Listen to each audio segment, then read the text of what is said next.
નમસ્કાર વિદ્યાર્થી મિત્રો, કેમ છો બધા?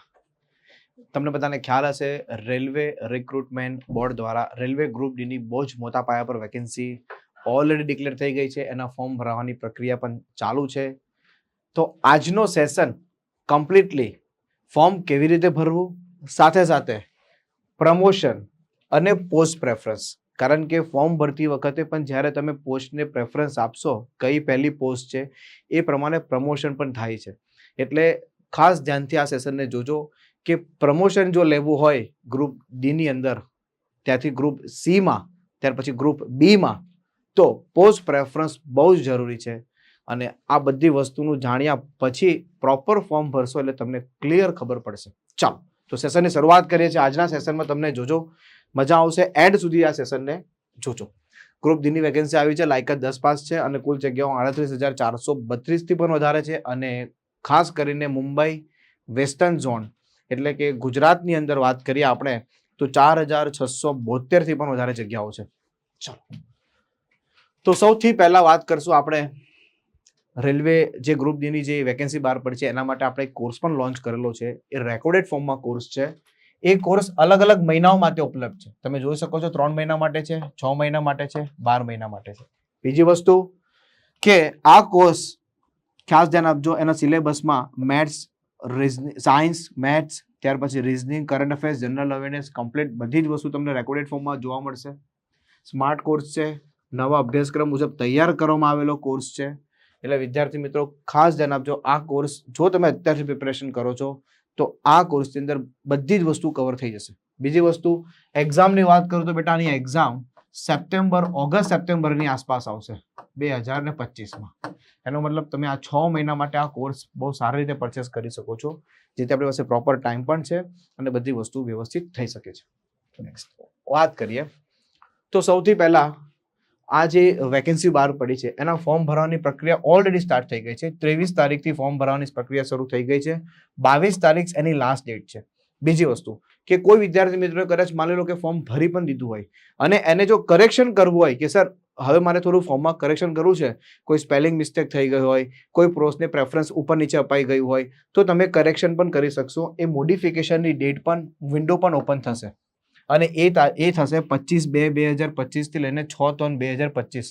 એટલે કે 22 તારીખે ફોર્મ ક્લોઝ થશે તો 25 તારીખથી લઈને 6 તારીખ સુધી તમે એની અંદર મોડિફિકેશન પણ કરી શકશો. કે ફોર્મ ભરવામાં કોઈ ભૂલ થઈ ગઈ હોય તો ત્યાં કરેક્શન પણ તમે કરી શકશો. ઓકે, એટલે ચિંતા કરવાની જરૂર નથી, આપણી પાસે ટાઈમ છે. આગળ વાત કરીએ તો આ એક્ઝામમાં તમને ખ્યાલ છે CBT 1 એક્ઝામ લેવામાં આવશે. કોમ્પ્યુટર બેઝ ટેસ્ટ છે, 90 મિનિટનો સમય આપવામાં આવશે. સાયન્સ 25 માર્ક્સનું 50 છે. ફક્ત ધોરણ 10 સુધીનું જ વિજ્ઞાન પૂછાય છે, 11-12 સાયન્સનું વિજ્ઞાન નથી પૂછાતું, એટલે ટેન્શન લેવાની જરૂર નથી. ગણિત ધોરણ 10 સુધીનું જ આવે છે. ત્યાર પછી રીઝનિંગ આવે છે, જનરલ અવેરનેસ આવે છે, ટોટલ 100 પ્રશ્નો છે. સાથે સાથે પછી ફિઝિકલ ટેસ્ટ છે. તમે જોઈ શકો છો ફિઝિકલ ટેસ્ટમાં મેલ માટે અને ફિમેલ માટે અલગ અલગ ક્રાઇટેરિયા છે. 35 કિલોગ્રામ તમારે 2 મિનિટમાં 100 મીટર 2 મિનિટમાં 35 કિલો વજન ઉચકવાનું છે. અને ત્યાર પછી તમે અહીંયા જોઈ શકો છો 1000 મીટર એટલે કે 1 કિલોમીટર 4 મિનિટ ને 15 સેકન્ડમાં તમારે દોડવાનું છે. તેવી રીતે ફિમેલ કેન્ડિડેટ માટે 20 કિલોગ્રામ બરાબર 100 મીટર સુધી 2 મિનિટમાં લઈ જવાનું છે. અને 1000 મીટર મતલબ 1 કિલોમીટર 5 મિનિટ ને 40 સેકન્ડમાં છે. આ એની ફિઝિકલ ટેસ્ટ છે. આગળ વધીએ તો આ પ્રોસેસ મતલબ સિલેક્શન પ્રોસેસ છે કે તમારું પહેલી CBT લેવા આવશે, પછી ફિઝિકલ ટેસ્ટ લેવા આવશે, ત્યાર પછી ડોક્યુમેન્ટ વેરિફિકેશન, ત્યાર પછી મેડિકલ ટેસ્ટ. હવે આ મેડિકલ માટે પણ મેં વિડીયો કમ્પ્લીટલી લીધેલો છે. તમને ખ્યાલ ન હોય તો આની આગળ એક વિડીયો લીધેલો છે પોસ્ટ પ્રેફરન્સ એન્ડ મેડિકલ. તો બેટા મેડિકલ માટેનો મેં પ્રોપર વિડીયો બનાવેલો છે. એ મેડિકલ ક્રાઇટેરિયામાં કોને ચશ્મા ચાલે, ચશ્મા વગરને એપ્લાય કરી શકે, ચશ્મા વાળા પણ એપ્લાય કરી શકે છે, દરેક માટે અલગ અલગ મેડિકલ સ્ટાન્ડર્ડ છે, એના માટેનો કમ્પ્લીટ ડિટેલમાં વિડીયો આપેલો છે. તો એ વિડીયો તમે જોઈ લેજો. આ યુટ્યુબ ચેનલ પર તમને વિડીયો મળી જશે મેડિકલ માટેનો. આગળ વધીએ. સૌથી મોસ્ટ ઇમ્પોર્ટન્ટ છે પ્રમોશન. કારણ કે તમે કોઈ પણ ફિલ્ડમાં વર્ક કરવા માટે જાઓ છો તો તમે એવી ઈચ્છા છે મારું પ્રમોશન થાય, હું આમાં આગળ વધું. આગળ કેવી રીતે વધાશે? કંઈક તો ક્રાઇટેરિયા હશે ને, એ ફૂલફિલ કરવા પડશે, કંઈક તો એક્ઝામ પાસ કરવી પડશે, કંઈક તો પ્રોસેસ હશે ને. તો એ પ્રમોશન શું છે ને એ આજે આપણે જોવાના છે. ઓકે, ત્યાર પછી ફોર્મ કેવી રીતે ભરવાનું છે એ પણ આપણે જોઈશું. તો સૌથી પહેલા પ્રમોશન સૌથી પહેલા પ્રમોશન બે રીતે થાય છે. એક તો ડિપાર્ટમેન્ટલ પ્રમોશન થાય છે અને ત્યાર પછી સિનિયોરિટી બેઝ પર પ્રમોશન થાય છે. એટલે કે બે રીતે થાય. એક તો ડિપાર્ટમેન્ટલમાં પ્રમોશન થાય અને ત્યાર પછી સિનિયોરિટી બેઝ પ્રમોશન થાય. એટલે કે તમે આની અંદર કંઈ બહુ ખાસ ન હોય, કોઈ એકદમ મસ્ત એમ હોય કે બસ મારે કોઈ આગળ જવું નથી, બસ મારે આ જ પોસ્ટ પર વર્ક કરવું છે, તો સિનિયરિટી બેઝ પર તમારો જે ગ્રેડ પે હોય એ રીતે વધીને પણ તમે પ્રમોશન લઈ શકો છો. મતલબ નોર્મલ તમારી સેલરી રહેશે, એકદમ વધારે હાઈફાઈ સેલરી ના થઈ શકે, બહુ આગળ ન વધી શકાય. પણ ડિપાર્ટમેન્ટલી અંદર પાછા બે રીતના પ્રમોશન છે, બહુ જબરજસ્ત છે. GDCE અને LDCE. એનો મતલબ general department competitive exam and limited department competitive exam. આ બહુ જ મોસ્ટ ઇમ્પોર્ટન્ટ છે, લગભગ બહુ ઓછા લોકો જાણતા હોય છે. એટલે રેલવેમાં ગ્રુપ ડી માંથી જો તમારે ગ્રુપ સી માં જવું હોય અને ગ્રુપ બી માં જવું હોય, એકચ્યુઅલી આ ગ્રુપ ડી ની જે પોસ્ટ છે એ લેવલ 1 ની પોસ્ટ કહેવાય. એનો મતલબ લેવલ 1 પર તમારે લેવલ 2, 3, 4 પર જવું હોય, લેવલ 5 પર જવું હોય, તો બેટા એના માટે બે ટેસ્ટ આવે છે.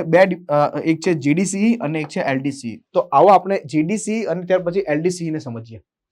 ચાલો, સૌથી પહેલા તો જનરલ ડિપાર્ટમેન્ટલ કોમ્પિટિટિવ એક્ઝામ. એમાં ગ્રુપ ડી માંથી તમે ગ્રુપ સી માં જઈ શકો છો. કેવી રીતે જઈ શકો છો, શું હોય છે પ્રોસેસ? તો ગ્રુપ ડી માંથી જ્યારે ગ્રુપ સી માં હોય તો શરૂઆતથી તમે આ પરીક્ષા માટે એપ્લાય કરી શકો છો. જ્યારે એની એક્ઝામ આવે, ત્યારે તમારી ડિપાર્ટમેન્ટલ એક્ઝામ આવે, ત્યારે તમારે એ ફોર્મ ભરીને એક્ઝામ આપીને તૈયારી કરીને આમાં જઈ શકો છો. કેવી રીતે, શું હોય છે? જો એના માટે ખાસ ધ્યાન આપજો. તમે CCTC અને સ્ટેશન માસ્ટરની પોસ્ટ તમને મળી શકે છે, ચીફ કમર્શિયલ કમ ટિકિટ ક્લર્ક અને સ્ટેશન માસ્ટર. પણ એના માટે એક વસ્તુ ખાસ ધ્યાનમાં રાખવાની છે, એટલીસ્ટ તમે ક્વોલિફિકેશન ગ્રેજ્યુએશન હોવું જરૂરી છે. નો ડાઉટ તમે અત્યારે 10 પાસ પર ફોર્મ ભરી દીધું છે ગ્રુપ ડી નું, કારણ કે ગ્રુપ ડીમાં મિનિમમ લાયકાત 10 પાસ છે. તમે ફોર્મ ભરી દીધું છે, પણ તમે જો ગ્રેજ્યુએશન હોવ તો તમે GDCE ની એક્ઝામ ક્લિયર કરીને તમે CCT અને SM ની લઈ શકો છો. આ પોસ્ટ તમે લઈ શકો છો.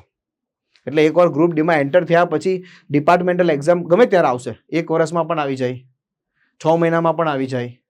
તો એ એક્ઝામ ક્લિયર કરીને તમે ડાયરેક્ટ પ્રમોશન મેળવી શકો છો. આ GDCE છે, જનરલ ડિપાર્ટમેન્ટ કોમ્પિટિટિવ એક્ઝામ. એના માટે મિનિમમ ક્વોલિફિકેશન BCom પણ હોઈ શકે, BBA પણ હોય છે, નોન ટેકનિકલ જે હોય એની વાત કરું છું. ત્યાર પછી તમે ALP અને JE પણ બની શકો છો, લોકો પાયલટ, આસિસ્ટન્ટ લોકો પાયલટ, અને ત્યાર પછી જુનિયર એન્જિનિયર. તો એમાં ડિપ્લોમા ઇન એન્જિનિયરિંગ BTech તમે કરેલું હોય તો તમે આ કરી શકો છો. પણ મિનિમમ ક્વોલિફિકેશન બેટા હોવું, તમે જે પોસ્ટ માટે જવા માંગો છો, પ્રમોશન લેવા માંગો છો, એ માટેનું તમારું ક્વોલિફિકેશન હોવું જરૂરી છે. એકલું 10 પાસ નહીં ચાલે. અહીંયા 10 પાસ ફોર્મ ભરીને એક્ઝામ આપીને તમે જોબ લઈ શકો છો, પણ પ્રમોશન લેવા માટે તમારું જે ક્વોલિફિકેશન અહીંયા જે માંગ્યું છે એ જોઈએ. પ્લસ TT, બરાબર છે, ટ્રાવેલિંગ ટિકિટ ક્લર્ક, મતલબ આ જે છે TT ની પોસ્ટ, એના માટે પણ 12 પાસ હોવું જરૂરી છે, સાથે 50% હોવા જરૂરી છે. એટલે આ પોસ્ટ માટે 12 પાસ જ જરૂર છે, TT માટે 12 પાસની જ જરૂર છે. તો એના માટે પ્લસ 50% 12માં હોવા જરૂરી છે. તો તમે આ ડાયરેક્ટ GDCE ની પોસ્ટ મળી શકે છે. એટલે તમે direct CCT, SM, ALP, JE અને TT, તમને ખ્યાલ આનો બધો પગાર 65 થી લઈને 70,000 સુધીનો પગાર હોય છે. જ્યારે ગ્રુપ ડી માં 35 થી લઈને 40,000 સુધીનો પગાર છે. તો ગ્રુપ સી માં આ બધી ગ્રુપ સી ની પોસ્ટ કહેવાય. તો એની અંદર સીધો પગાર તમને 65,000 સુધી મળી શકે છે. એજ લિમિટ શું છે? તો બેટા જે એજ લિમિટ છે 42 વર્ષ છે. એટલે કે 18 થી લઈને 42 વર્ષ સુધી. ST SC કેન્ડિડેટ હોય તો 5 વર્ષ મળશે, OBC હોય તો બીજા 3 વર્ષ મળશે. એટલે આ direct general department competitive examination છે. એટલે તમે ગ્રુપ ડી માં એકવાર એન્ટર થઈ જાઓ, એકવાર સરકારી નોકરી લઈ લો, ત્યાર પછી તમે આરામથી શરૂઆતથી જ જ્યારે પણ એક્ઝામ આવે ત્યારે સીધું પ્રમોશન મેળવી શકો છો ડિપાર્ટમેન્ટલ એક્ઝામ આપીને. Is it clear? અને આ એક્ઝામ, આ જે જનરલ એક્ઝામ લેવાય છે અત્યારે, બરાબર, એના કરતાં ઇઝી હોય છે. ખાસ ધ્યાન આપજો, બરાબર છે. આના પેપર્સ ને આ બધું તમને ઓનલાઈન મળી રહેશે. ચાલો, આપણે તમે જો પિક્ચર થ્રુ પણ જોઈ શકો છો. જો આ છે બધા ગ્રુપ ડી ની પોસ્ટ પર. આ ગ્રુપ ડી ની પોસ્ટ પરથી સીધા તમે ટ્રેન મેનેજર બની શકો છો. ગ્રુપ ડી ની પોસ્ટ પર સીધા તમે સ્ટેશન માસ્ટર બની શકો છો. આ ભાઈ સ્ટેશન માસ્ટર છે, આ ભાઈ ગ્રુપ ડી ની પોસ્ટ પર છે. સમજાય છે શું કહેવા માંગુ છું? આ પ્રમોશન મળશે તમને. ત્યાર પછી બીજી રીતનું પ્રમોશન છે LDCE, એટલે કે લિમિટેડ ડિપાર્ટમેન્ટ કોમ્પિટિટિવ એક્ઝામ. આ અલગ ટાઈપનું છે. આની અંદર મોસ્ટ ઇમ્પોર્ટન્ટ છે કે મિનિમમ ક્વોલિફિકેશનની કોઈ રિક્વાયરમેન્ટ નથી. તમે 10 પાસ હોય, તમે 12 પાસ હોય કે તમે ગ્રેજ્યુએશન હો, કોઈ રિક્વાયરમેન્ટ નથી. તમે 10 પાસ હોય તોય તમે પ્રમોશન મળશે. કેવી રીતે? પણ આમાં એક વસ્તુ મહત્વની એ છે કે તમે જે ડિપાર્ટમેન્ટમાં ફોર્મ ભરેલું હોય ને એ જ ડિપાર્ટમેન્ટમાં પ્રમોશન મળે. જ્યારે પેલામાં તમારી ડિગ્રી મુજબ તમને પ્રમોશન મળે. તમે બીકોમ કરેલું હોય, બીબીએ કરેલું હોય, બીએ કરેલું હોય તો તમને સ્ટેશન માસ્ટર, સીસીટી આ પોસ્ટ મળી શકે. બરાબર છે. અને એન્જિનિયર કરેલું હોય, બીટેક કરેલું હોય તો તમે એએલપી મળી શકે, જેઈ મળી શકે. બટ આ જે છે ગ્રુપ ડીટી ગ્રુપ સીમાં જવા માટે એલડીસી, એમાં તમે ગ્રુપ ડીમાં જે પોસ્ટ પ્રેફરન્સ આપેલો હોય એ જ ડિપાર્ટમેન્ટમાં તમે આગળ વધી શકશો. ખાસ ધ્યાન આપજો, એમાં ફરક છે. ઓલામાં ડિગ્રી બેઝ છે, જ્યારે આની અંદર પોસ્ટ પ્રેફરન્સ બેઝ તમને પ્રમોશન મળશે. એટલે કે તમે ટ્રાફિક ડિપાર્ટમેન્ટમાં ફોર્મ ભર્યું હોય તો તમે પછી ટ્રાફિક ડિપાર્ટમેન્ટમાં જ આગળ વધશો. હવે એક એક્ઝામ્પલ આપું, જો અહીંયા લખેલું પણ છે મેં, આ એટલા માટે કે તમને પ્રોપર ખબર પડે. જેમ કે ગ્રુપ ડી માં તમે પોઈન્ટ્સમેન પર ફોર્મ ભરેલું છે. હવે આ પોઈન્ટ્સમેન એ ટ્રાફિક ડિપાર્ટમેન્ટનું પોસ્ટ છે. તો બીજી ટ્રાફિક ડિપાર્ટમેન્ટની કઈ પોસ્ટ છે? તો એસએમ અને ટીએમ, સ્ટેશન માસ્ટર અને ટ્રેન મેનેજર. તો ડાયરેક્ટ તમે ગ્રુપ ડી માંથી જ્યારે ગ્રુપ સી માં જાઓ ત્યારે પોઈન્ટ્સમેન ટ્રાફિક ડિપાર્ટમેન્ટમાંથી ફોર્મ ભર્યું હોય, આ પોસ્ટને પ્રેફરન્સ આપ્યું હોય, તો હવે તમે આ પોસ્ટ પર તમે જોબ કરતા હો પોઈન્ટ્સમેનની, તો તમે પછી બીજા કોઈ ડિપાર્ટમેન્ટમાં જઈ નહીં શકો. સીધા ટ્રાફિક ડિપાર્ટમેન્ટમાં જ તમને એન્ટ્રી મળે. પછી ટ્રાફિકમાંથી એન્જિનિયરિંગમાં ના જવાય ને ટ્રાફિકમાંથી મિકેનિકલમાં ને ઇલેક્ટ્રિકમાં ના જવાય. અને આ લોકો એન્જિનિયરિંગમાંથી ટ્રાફિકમાં નહીં જઈ શકે. હું શું કહેવા માંગુ છું તમને બધાને ક્લિયર સમજાતું હશે. Is it clear? જો આ બેન પોઈન્ટ્સમેન છે, આમાંથી સીધા આ બેટા, આ જે મેમ બેઠા છે એ ટ્રેન મેનેજર છે, ગુડ્સ ટ્રેન મેનેજર છે, ટ્રેન મેનેજર છે. તો તમે આનામાંથી આમાં જઈ શકો. પછી આમાંથી ડાયરેક્ટ લોકો પાયલટ ના બનાય. આ પોઈન્ટ્સમેન નહીં છે તો પોઈન્ટ્સમેનમાંથી લોકો પાયલટ ના બનાય. તમે કે મારે લોકો પાયલટ મારે ટ્રેન ચલાવી છે તો ના મળે બેટા ચલાવવા માટે. તમે જે ડિપાર્ટમેન્ટમાં છે એ ડિપાર્ટમેન્ટથી એ ડિપાર્ટમેન્ટમાં જ તમે શિફ્ટ થશો. આમાં પણ એક વસ્તુ છે, મિનિમમ ક્વોલિફિકેશનની કોઈ જરૂરત નથી. તમે 10 પાસ પર બી બની શકો છો. યસ, મેઇન ઇમ્પોર્ટન્ટ આ છે. ત્યાર પછી ગ્રુપ ડી ના આ બધી વસ્તુ જાણી લો. ગ્રુપ ડી ના ક્વોલિફિકેશન પરથી ગ્રુપ સી ના ઓફિસર પણ બની શકાય છે. ઓછામાં ઓછી 3 વર્ષની સર્વિસ હોવી જરૂરી છે. આ પણ બહુ જરૂરી છે. એટલે ગ્રુપ ડી માં સૌથી પહેલા જ દિવસે આવીને એમ કહું મારે હવે ટ્રેન મેનેજર બનવું છે તો ના બની શકાય. કમસે કમ તમે પોઈન્ટ્સમેન પર જો વર્ક કરતા હોય તો તમારે 3 વર્ષ પોઈન્ટ્સમેન પર વર્ક કરવું પડે તમારે. અને ત્યાર પછી તમે ડાયરેક્ટ એપ્લાય કરી શકો છો. એટલે એક્ઝામ આવે, એક્ઝામ પાસ કરવી પડે. એપ્લાય કરો મતલબ એક્ઝામ ફોર્મ ભરવું પડે, એક્ઝામ આપો એટલે તમે પછી બની શકો. ડન. અને ગ્રુપ ડી માં જે ડિપાર્ટમેન્ટમાં ભરતી હોય એ જ ડિપાર્ટમેન્ટમાં તમે આગળ વધી શકાય. બીજા કોઈ ડિપાર્ટમેન્ટમાં આગળ વધી શકાશે નહીં. નેક્સ્ટ.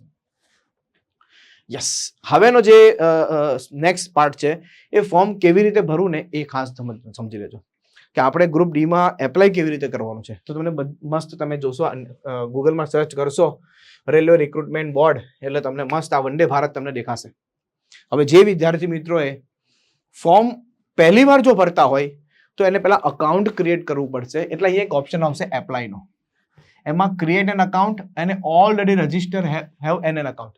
મતલબ તમે જો પહેલા અકાઉન્ટ બનાવી લીધું હોય, આગળ કોઈ એક્ઝામ માટે એપ્લાય કર્યું હોય અને તમારું અકાઉન્ટ બની ગયું હોય તો પછી તમારે અહીંયા ડાયરેક્ટ ક્લિક કરવાનું છે. પણ તમે જો નવા સ્ટુડન્ટ છો, પહેલી વાર રેલવેમાં એપ્લાય કરો છો તો તમારે અકાઉન્ટ ક્રિએટ કરવું પડશે. એટલે તમારે આની ઉપર ક્લિક કરવું પડશે, પછી આગળ વધાય. જેવું ક્લિક કરશો એટલે આવી રીતે તમને એક પેજ દેખાશે. આની પર ઓકે બટન દબાવશો, એની પર ઓકે બટન દબાવશો એટલે તમને નેક્સ્ટ પેજ ઓપન થશે. સૌથી પહેલા કન્ટ્રી ઓફ નેશનાલિટી એટલે કે તમારે ઇન્ડિયા લખવાનું છે, તમારું ફૂલ નેમ લખવાનું છે. હવે આ જે ફૂલ નેમ લખવાનું છે એ ધોરણ 10 ની જે માર્કશીટમાં નામ છે ને એ મુજબ જ લખવાનું છે. ખાસ ધ્યાન આપજો.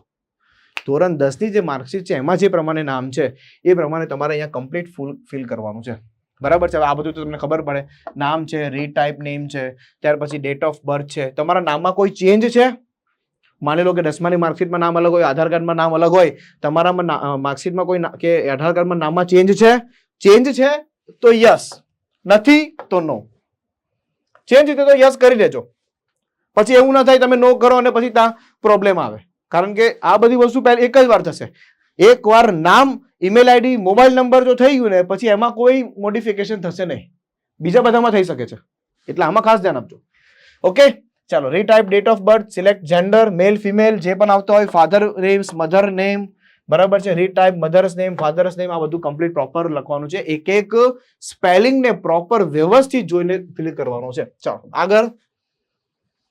ત્યાર પછી બેટા અહીંયા તમારે ઈમેલ એડ્રેસ, તમારો મોબાઈલ નંબર, અહીંયા ઓટીપી આવશે તમારો. એ ઓટીપી તમારે ઈમેલ વાળો ઓટીપી ઈમેલમાંથી લખવાનો અને મોબાઈલ વાળો મોબાઈલમાંથી લખવાનો છે. આધાર વેરિફિકેશનમાં તમારે અહીંયા આધાર કાર્ડ નંબર લખવાનો છે.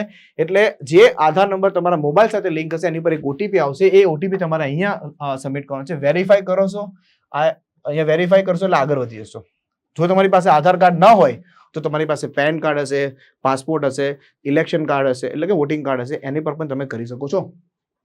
અહીંયા આગળ વધીને અહીંયા પાસવર્ડ ક્રિએટ કરીને કેપ્ચર કરીને preview and create an account કરીને આ બધું પતાવીને આગળ તમે વધી શકશો. એટલે તમારું અકાઉન્ટ ક્રિએટ થઈ જશે.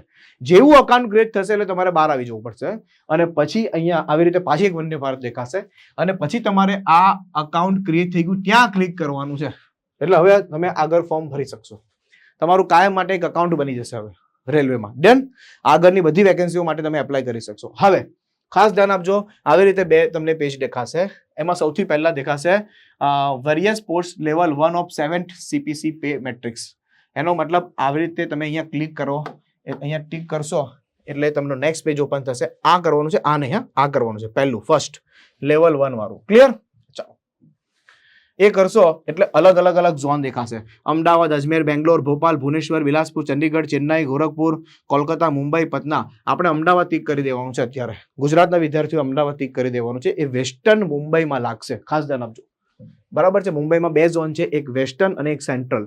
તો આ મુંબઈમાં નહીં કરતા બેટા અમદાવાદમાં કરજો આગળ. બરાબર છે. જનરેટ ઓટીપી આધાર આવ્યો હશે, વેરીફાઈ કરશો એટલે આગળ વધશે. ચલો પછી આમાં તમારી પર્સનલ ડિટેલ, તમે જે ફોર્મ ભરતી વખતે જે પણ પર્સનલ ડિટેલ તમે અંદર મૂકી છે બધી તમારી અહીંયા શો થઈ જશે.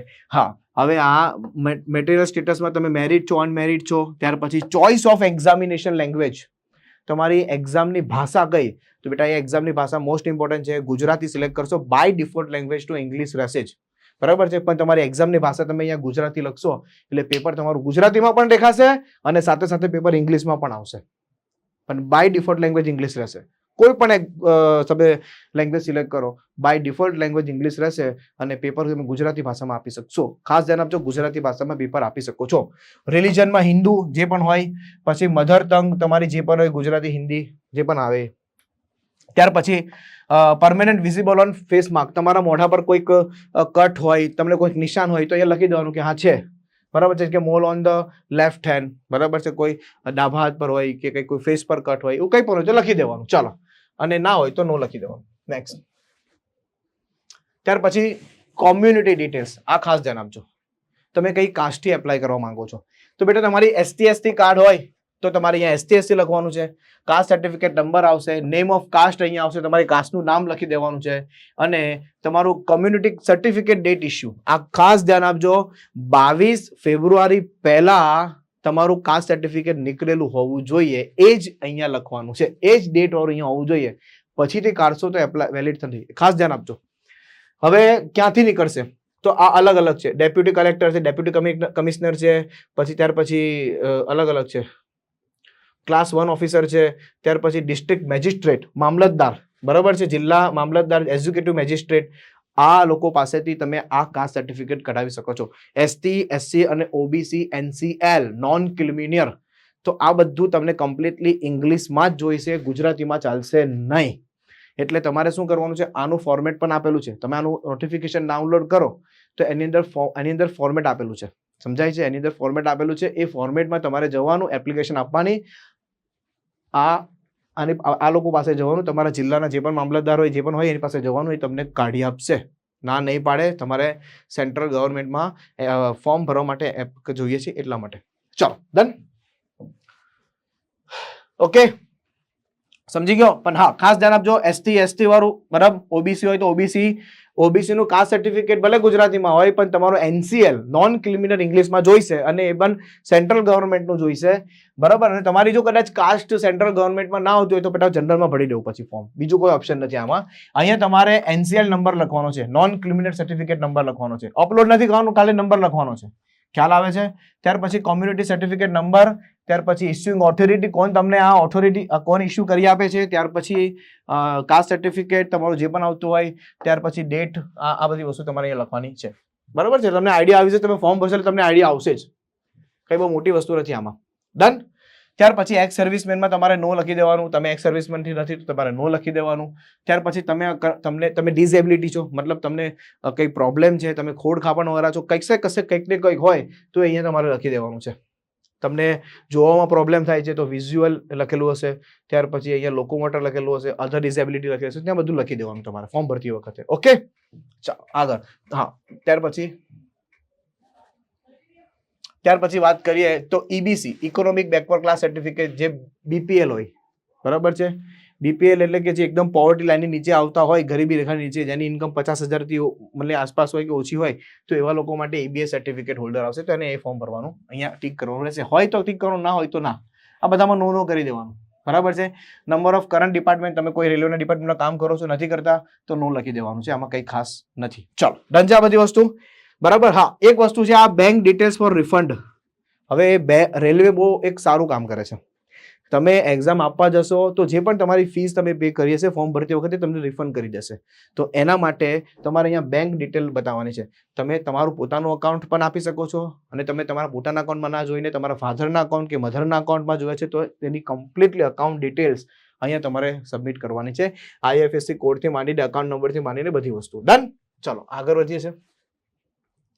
ત્યાર પછી અહીંયા 10માની માર્કશીટ અપલોડ કરવાની છે, ખાસ ધ્યાન આપજો. રોલ નંબર અહીંયા આવશે, ત્યાર પછી સ્ટેટ આવશે, તમારું જે પણ સ્ટેટ આવશે, ગુજરાત છે, ત્યાર પછી જે પણ સ્ટેટ આવતું એ સ્ટેટ અહીંયા, તમારું board Gujarat secondary education board, ત્યાર પછી ડેટ ઓફ પાસિંગ, પર્સન્ટેજ, અને અહીંયા તમારે એડિટ કરવાનું છે, મતલબ અહીંયા તમારે 10માની માર્કશીટ અપલોડ કરવાની છે. ક્વોલિફિકેશન 10 પાસ, ITI કરેલું હોય તો ITI હોય. ડન. નેક્સ્ટ કરીને આગળ વધી જવાનું છે, આમાં કોઈ ખાસ નથી. ત્યાર પછી તમારે ફોટો અને સિગ્નેચર અપલોડ કરવાના છે. અહીંયા લખેલું છે કે કઈ સાઇઝમાં ફોટો જોઈએ. ફોટો બેટા 50 થી 100 KB માં જોઈએ. કઈ ફોર્મેટમાં? JPG ફોર્મેટમાં જોઈએ. એટલે તમે ડાયરેક્ટ ઓનલાઈન પણ કન્વર્ટ કરી શકશો. એટલે ફોર્મ ભરતી પહેલા તમે ફોર્મ ભરવા બેસો એ પહેલા જ તમારા ફોટાને 50 થી 100 KB માં તમે પ્રીસાઇઝ કરી લેજો, અને પછી ફોર્મ ભરશો. કેમ કે ડાયરેક્ટ જેવું અહીંયા ક્લિક કરશો બ્રાઉઝ પર, એટલે સીધું તમારા કોમ્પ્યુટરમાં જશે અને ફોટો ત્યાંથી લઈ લેશે, તમે સિલેક્ટ કરશો એટલે. ડન. અને એવી રીતે સિગ્નેચરમાં પણ તમારે કરવાનું છે. તો બેટા એમાં પણ 30 થી 50 KB ની સાઇઝ રાખવાની છે, મેક્સિમમ 50, મિનિમમ 30, બરાબર છે. એ પણ JPG ફોર્મેટમાં જ રાખવાનું છે. ડન. નેક્સ્ટ વધીએ. જો ફોર્મ કેવી રીતે હોવા જોઈએ આ બધું ખાસ ધ્યાન આપજો. ફોર્મ નહીં, ફોટો આ રીતે હોવો જોઈએ. આવો અલગ અલગ ટાઈપનો ફોટો પાડવાનો નથી, કે કેપ કરીને, ગોગલ્સ કરીને, સેલ્ફી, આ બધા ફોટો એલાઉડ નથી. તમારું ફોર્મ રિજેક્ટ થઈ જશે, ખાસ ધ્યાન આપજો. મોસ્ટ ઇમ્પોર્ટન્ટ છે, ફોટોના આધારે સિલેક્ટ થાય છે. આગળ હવે સૌથી મોસ્ટ ઇમ્પોર્ટન્ટ છે પોસ્ટ પ્રેફરન્સ.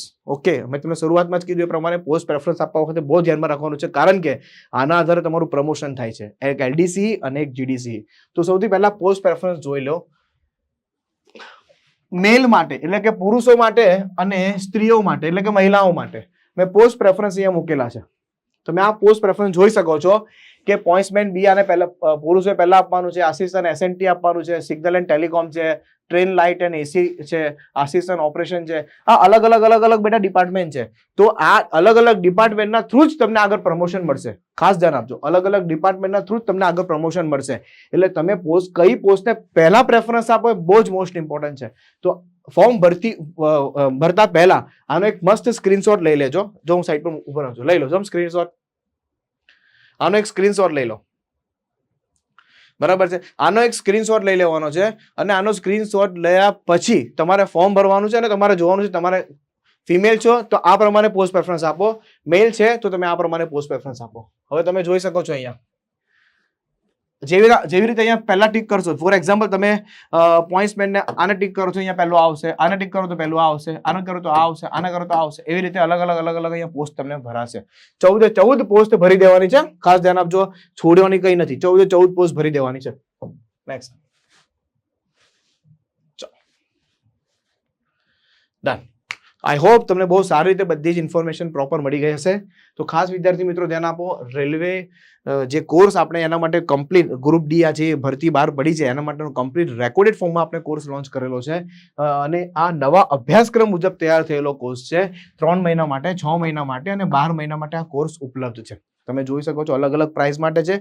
એક્ઝામની વાત કરે બેટા તો આની એક્ઝામ આવશે ઓગસ્ટ સપ્ટેમ્બર 2025માં. એટલે આપણી પાસે સમય છે. તો મારું એવું સજેશન છે કે 6 મહિના માટે કોર્સ પરચેસ કરી લેવાય. કારણ કે આ 6 મહિના માટેનો કોર્સ પરચેસ કરો તમારી પાસે પ્રોપર ટાઈમ પણ રહે. સપ્ટેમ્બરમાં એક્ઝામ છે, ફેબ ચાલે તો ફેબ, માર્ચ, એપ્રિલ, મે, જૂન, જુલાઈ, ઓગસ્ટ આરામથી 6 મહિના કમ્પ્લીટ થઈ જશે અને તમારી પ્રેક્ટિસ પણ થઈ જશે. વ્યવસ્થિત તમે કોર્સ પણ પૂરો થઈ શકશે. ડન. કોર્સ ડાઉનલોડ કરવા માટે વેબ સંકુલ એપ્લિકેશન ડાઉનલોડ કરો અને એની પરથી આ અલગ અલગ નંબરો આપેલા છે. કોઈ પણ ક્વેરી હોય તો નંબર પર કોલ કરીને તમે આ એપ્લિકેશન ડાઉનલોડ કરીને આ કોર્સ પરચેસ કરી શકો છો. કોઈ પણ ક્વેરી હોય તો આ નંબર પર કોલ કરો. અને એક વસ્તુ ખાસ જણાવવાની તમને છેલ્લે, રેલવેની જે આ અલગ અલગ જે વેકેન્સીઓ આવે છે બધી, ALP છે, JEE છે, ત્યાર પછી એમના ગ્રુપ D આવી, ત્યાર પછી NTPC, તો આ બધા માટે એક મસ્ત આપણી ચેનલ બનાવેલી છે SSC banking railway by web Sankul. આ ચેનલ પર કમ્પ્લીટલી બધા ફ્રીમાં વિડીયો છે. સાચે ફ્રી વિડીયો અવેલેબલ છે. મેથ્સ અને રિઝનિંગના, સાથે સાયન્સના પણ છે, ત્યાર પછી હિસ્ટ્રીના પણ છે, જ્યોગ્રાફીના પણ છે, એટલે કે ભૂગોળના પણ છે. અને આ છે બેટા ટેલિગ્રામ ચેનલ. તો આ ટેલિગ્રામ ચેનલમાં જોડાઈને તમને બધી જ ફ્રી PDF પણ મળી શકે છે. એટલે એવું નથી કે તમને ખાલી ભણાવવામાં આવે છે, જે ભણાવું છું એની પ્રોપર PDF પણ તમને ફ્રીમાં અવેલેબલ કરાવું છું અહીંયા. તો અહીંયા તમે આની વિઝિટ કરીને તમે તમારી પોતાની તૈયારી ફ્રીમાં પણ કરી શકો છો. જે વિદ્યાર્થીને એમ છે કે સાહેબ મારી પાસે અત્યારે નથી, મારે કરવું છે, તો આ YouTube ચેનલની વિઝિટ કરો અને સબસ્ક્રાઇબ કરી લો અને જોઈન કરી લો અને આની અંદરથી તમે તમારી પોતાની તૈયારી શરૂ કરી શકો છો. આઈ હોપ તમને બહુ સારી રીતે બધી જ વસ્તુ ક્લિયર ખબર પડી ગઈ હશે. તો વિદ્યાર્થી મિત્રો, મળીએ છીએ આપણે કંઈક નવા સેશનની અંદર અને નવા સેશનમાં આવી જ કંઈક સારી ઇન્ફોર્મેશન તમારા માટે હું જરૂર લાવીશ. અને તૈયારી શરૂ કરો. આવી ઓપોર્ચ્યુનિટી વારે વારે નથી મળતી. બહુ સારી એવી સેલરી છે, 40 થી 45 હજાર ગ્રુપ D પર સેલરી છે.